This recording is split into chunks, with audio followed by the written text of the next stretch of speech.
थोड़ा सा मैं कुछ और आपको किताब से हट के समझा देता हूँ। हम दो तरह के चार्ज की बात करते हैं। एक तो चार्ज होता है हमारा पॉइंट चार्ज। पॉइंट चार्ज का मीनिंग क्या होता है कि जो आपकी चार्ज बॉडी है, चाहे वो गोल हो, यूनिफॉर्म हो, इरेगुलर हो, इस चार्ज बॉडी का जो साइज है ये मच लेस देन डिस्टेंस। कौन सी डिस्टेंस? जिस डिस्टेंस पर आप इलेक्ट्रिक फील्ड फाइंड कर रहे हैं। ये आपने इलेक्ट्रिक फील्ड यहाँ फाइंड करना है पॉइंट पी पर, और ये डिस्टेंस आपकी आर है, और मैं इसकी रेडियस को, इसकी साइज को बोलता हूँ z। तो यहाँ जो ये z है साइज, इसका साइज बहुत छोटा होना चाहिए डिस्टेंस से। सपोज डिस्टेंस आपकी r है 10 सेंटीमीटर, तो जो आपकी बॉडी का साइज है ये साइज होना चाहिए कितना? मिलीमीटर्स में, बल्कि मिलीमीटर्स से भी कम, माइक्रोमीटर्स में होना चाहिए। तब इस बॉडी को पॉइंट बॉडी कहा जाएगा। किसके कंपैरिजन में? इस डिस्टेंस के कंपैरिजन में, जिस डिस्टेंस पर आप इलेक्ट्रिक फील्ड फाइंड करना चाहते हैं। जरूरी नहीं है पॉइंट बॉडी हो। हमारी इतनी बड़ी अर्थ भी पॉइंट बॉडी हो जाएगी। किसके हिसाब से? अगर आप डिस्टेंस लेने लगे किसी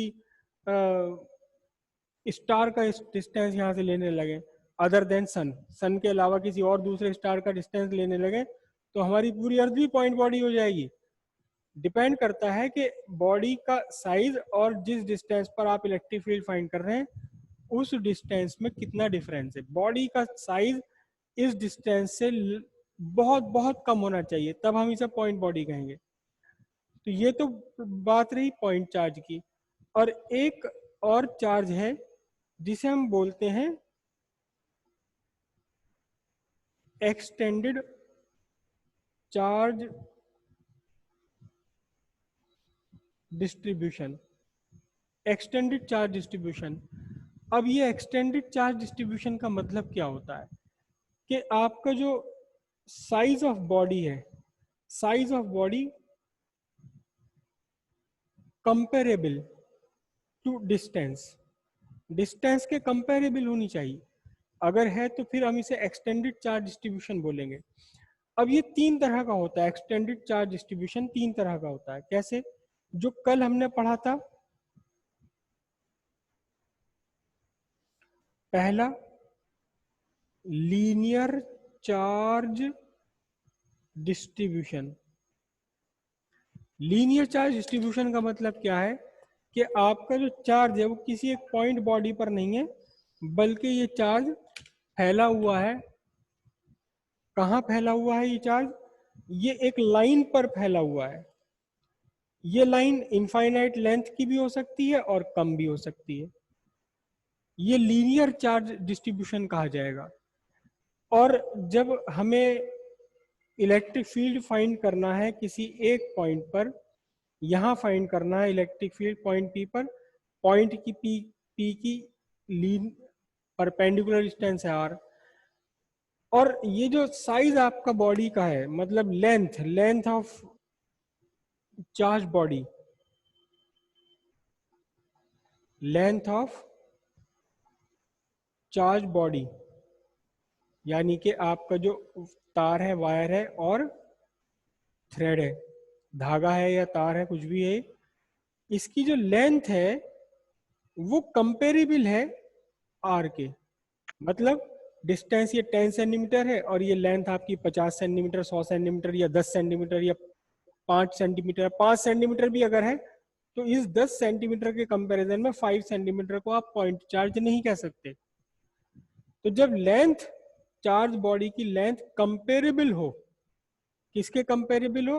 उस डिस्टेंस के कंपेरेबल हो जिस डिस्टेंस के पर आपको इलेक्ट्रिक फील्ड फाइंड करना है, तब हम इसके पॉइंट चार्ज नहीं ले सकते और हमें इस पूरी चार्ज को एक साथ कंसीडर करना पड़ेगा। हर पॉइंट पर चार्ज को कंसीडर करना पड़ेगा। इसे भी करना पड़ेगा, इसे भी करना पड़ेगा, इस वाली चार्ज को भी करना पड़ेगा, इस वाली चार्ज को भी करना पड़ेगा।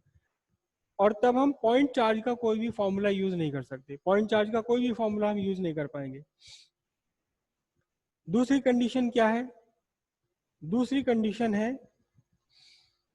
जब चार्ज, ये तो लीनियर चार्ज डिस्ट्रीब्यूशन हो गया, ठीक है। अब यहाँ एक टर्म हम यूज करते हैं जो कल भी हमने यूज करी थी, linear charge density.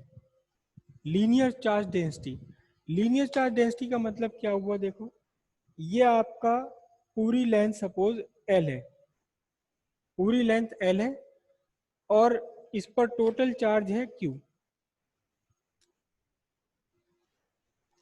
Total charge है क्यू, पूरी लेंथ इसकी एल है, टोटल चार्ज इस पर है क्यू। तो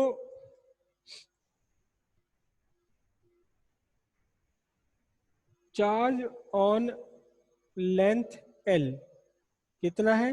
Q. Charge on unit length कितना हो जाएगा? Q by l, coulomb. और क्योंकि कूलम के अपॉन में लेंथ आ गई, कूलम पर मीटर। ये जो क्यू बाय एल है, ये जो क्यू बाय एल है, इसे हम बोलते हैं लीनियर चार्ज डेंसिटी। क्या बोलते हैं इसे? Linear charge density. और लीनियर चार्ज डेंसिटी को रिप्रेजेंट करते हैं हम लैम्डा से, lambda is equal to Q by l, coulomb पर मीटर। तो फिर जहां हमें कभी सपोज कल वाला ही डायग्राम में इसमें ड्रॉ करता हूं, हमें यहां हमने एक सिलेंडर लिया था, ये सिलेंडर लिया था, इस सिलेंडर की लेंथ पे कल मैंने एल ली थी, आज मैं इसकी लेंथ एच ले रहा हूँ, हाइट ऑफ सिलेंडर एच ले रहा हूँ। तो इस सिलेंडर के अंदर कितना चार्ज आ गया, हमें गॉस थ्योरम में केवल वही चार्ज लेना है जो गॉसियन सरफेस के अंदर अंदर आ गया। गॉसियन सरफेस के अंदर कहां से कहां तक? यहां तक का चार्ज आ गया। तो फिर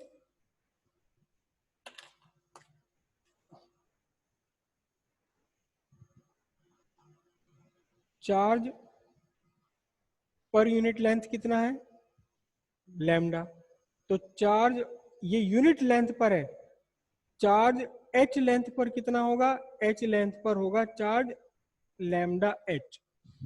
एच है या आर है या सी है या एल है, कुछ भी हो सकता है यहाँ। और यही चार्ज क्यू डैश हमने लिया था कहाँ? कल अपनी डेरिवेशन में। ये बात रही लीनियर चार्ज डेंसिटी की। अब दो तरह के चार्ज डिस्ट्रीब्यूशन और हैं जो अभी अभी एग्जाम मतलब आगे डेरिवेशन में आने वाले हैं। सेकंड चार्ज डिस्ट्रीब्यूशन होता है areal charge distribution. Areal charge distribution का मतलब charge distributed over an area. किसी एरिया पर अगर चार्ज डिस्ट्रीब्यूटेड है तब हम उस डिस्ट्रीब्यूशन को बोलेंगे एरियल चार्ज डिस्ट्रीब्यूशन। सपोज आपका ये पूरा पेपर ही है, ये पूरा पेपर है, इस पेपर पे यहाँ यहाँ यहाँ सब जगह आप चार्ज फैला दो किसी किसी भी तरीके से, तो ये जो चार्ज डिस्ट्रीब्यूशन है इस टाइम जो पूरे एरिया पर आ गया, इसे हम बोलेंगे एरियल चार्ज डिस्ट्रीब्यूशन। ठीक है। अब सपोज आपका एक ये है, ये एक एरिया है, इस एरिया पर चार्ज है, ये रहा चार्ज इस पर।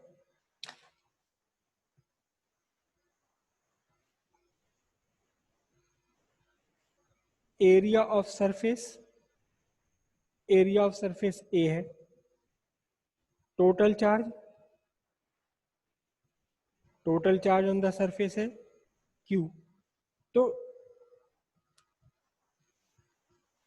चार्ज ओवर एरिया ए कितना है? Q. Charge over unit area कितना हो जाएगा? Q by A. और ये जो चार्ज पर यूनिट एरिया है, charge per unit area, charge per unit area, इसे हम बोलते हैं, इसे हम बोलते हैं एरियल चार्ज डेंसिटी, और इसको रिप्रेजेंट किया जाता है सिग्मा से। क्या बनेगा sigma? Q by A. Sigma is equal to Q by A. अब यहाँ कूलम है और अपॉन में आ गया एरिया, एरिया होता है मीटर स्क्वायर, कूलम पर स्क्वायर मीटर हो गया। तो sigma is equal to Q by a, areal charge density. अब अगर सपोज मुझे यहाँ से इतना सा एरिया लेना है, एक केवल ये वाला एरिया लेना है, इस एरिया को मैंने लिखा ds, तो ds पर कितना चार्ज आएगा? ds पर चार्ज कितना आएगा? चार्ज ऑन एरिया A कितना? Q। Charge on area unit कितना? Q by A। और चार्ज ऑन एरिया ds कितना होगा? Q by A into ds। अच्छा, Q बाय A क्या चीज़ है? Q बाय A को पहले हम डिफाइन कर चुके हैं सिग्मा, तो ये हो जाएगा आपका सिग्मा ds। ये चार्ज निकल कर आएगा, चार्ज ऑन कौन सा वाला चार्ज? ds एरिया के ऊपर जितना भी चार्ज है वो कैसे आएगा? सिग्मा ds से निकल कर आएगा। Surface charge density, surface charge density या एरियल चार्ज डेंसिटी को एरिया से मल्टीप्लाई कर दीजिए। एरियल चार्ज डेंसिटी भी बोलते हैं इसे, या बोलते हैं surface charge density, surface charge density sigma. तो किसी गिवन एरिया पर अगर हमें फाइंड करना है कितना चार्ज है, तो सरफेस चार्ज डेंसिटी को मल्टीप्लाई कर दो उस एरिया से। ये तो हुआ आपका एरियल चार्ज डिस्ट्रीब्यूशन या surface charge distribution, surface charge distribution. अब तीसरी तरह का डिस्ट्रीब्यूशन है, वो भी आगे डेरिवेशन में यूज होगा। तीसरी तरह का डिस्ट्रीब्यूशन है volume, volume charge distribution. Volume charge distribution का मतलब charge distributed over certain volume. किसी एक सर्टेन वॉल्यूम पर जब चार्ज डिस्ट्रीब्यूटेड है तब हम उसे वॉल्यूम चार्ज डिस्ट्रीब्यूशन कहेंगे। कैसे? ये एक स्फीयर है, कैसा स्फीयर? एक स्फीयर है, अगर ये हॉलो है या ये है मेटेलिक, तो फिर जो चार्ज आप इस स्फीयर को देंगे, किसी भी तरह से चार्ज दें इस स्फीयर को, ये केवल इसकी सरफेस पर रहेगा, अंदर बिल्कुल नहीं रहेगा। अगर हॉलो है तो अंदर कुछ है ही नहीं जहां चार्ज रुक सके, और अगर मेटेलिक है तो मेटेलिक के सरफेस पर चार्ज रहता हमेशा, अंदर कभी नहीं रहता। क्योंकि अगर अंदर आपने चार्ज यहाँ सपोज दिया भी है तो मेटल गुड कंडक्टर है, दोनों चार्ज एक दूसरे को रिपेल करके मैक्सिमम डिस्टेंस पर पहुंच जाएंगे। कहाँ पहुंच जाएंगे? सरफेस पर पहुंच जाएंगे। तो मेटल में केवल सरफेस पर ही चार्ज होता है, और हॉलो है तो भी सरफेस पर। तो अब ये जब भी हमें यहाँ एक कोई चार्ज लेना होगा तो हम सरफेस चार्ज डेंसिटी लेंगे। लेकिन अगर आपका ये स्फीयर सॉलिड है, सॉलिड स्फीयर है, ये सॉलिड है स्फीयर और नॉन कंडक्टिंग है, नॉन कंडक्टिंग है। नॉन कंडक्टिंग का मतलब किसी ऐसी मटेरियल का बना हुआ जो मेटेलिक नहीं है, प्लास्टिक है, थर्मोकोल है, लकड़ी है, या कोई और दूसरा मटेरियल है, और ये पूरा का पूरा ठोस है, सॉलिड है। तब आपने इसे चार्ज दिया, आप इसकी सरफेस पर भी और इसके अंदर भी चार्ज दे सकते हैं, क्योंकि non conductor, non conductor charge conduct नहीं कर पाएगा। तो आपने यहाँ चार्ज दिया, ये यहीं रुका रहेगा, यहाँ वाला चार्ज दिया यहीं रुका रहेगा। ठीक है, रेपेल करेंगे एक दूसरे को, लेकिन चलने की तो आगे गुंजाइश नहीं है, नॉन कंडक्टर है, चलने ही नहीं देगा इन्हें आगे। इसलिए ये जो डिस्ट्रीब्यूशन है चार्ज का, ये डिस्ट्रीब्यूशन कहलाता है volume charge density, volume charge distribution, sorry, volume charge distribution. और वॉल्यूम चार्ज डिस्ट्रीब्यूशन में हम ऐसे ही यहाँ फाइंड करेंगे, जैसे सरफेस चार्ज डेंसिटी फाइंड की थी, लीनियर चार्ज डेंसिटी फाइंड की थी, यहाँ हम फाइंड करेंगे वॉल्यूम चार्ज डेंसिटी। तो वॉल्यूम है इसका V, मैं v वॉल्यूम ले रहा हूं, अगर ये स्फीयर है तो 4/3 पाई आर क्यूब बन जाएगा। अगर ये क्यूब है तो a⁻³ बन जाएगा, साइड⁻3। या कोई और स्ट्रक्चर है तो उसका वॉल्यूम लेना पड़ेगा, हम जनरल ले रहे हैं, वॉल्यूम v है और इसके ऊपर टोटल चार्ज है आपका q। वॉल्यूम v है और टोटल चार्ज है q। तो फिर वॉल्यूम चार्ज डेंसिटी देखिए उसी तरीके से निकालेंगे, चार्ज ओवर वॉल्यूम v कितना है q। तो चार्ज ओवर यूनिट वॉल्यूम के लिए q/v हो जाएगा। और ये जो चार्ज पर यूनिट वॉल्यूम है, क्या चीज, चार्ज पर यूनिट वॉल्यूम, इसी को हम कहते हैं वॉल्यूम चार्ज डेंसिटी। और इसे रिप्रेजेंट किया जाता है रो से रिप्रेजेंट करते हैं q/v। और यहाँ चार्ज कूलम में है और वॉल्यूम किस में हो गया, मीटर क्यूब में, वॉल्यूम कूलम पर क्यूबिक मीटर इसका यूनिट बन गया।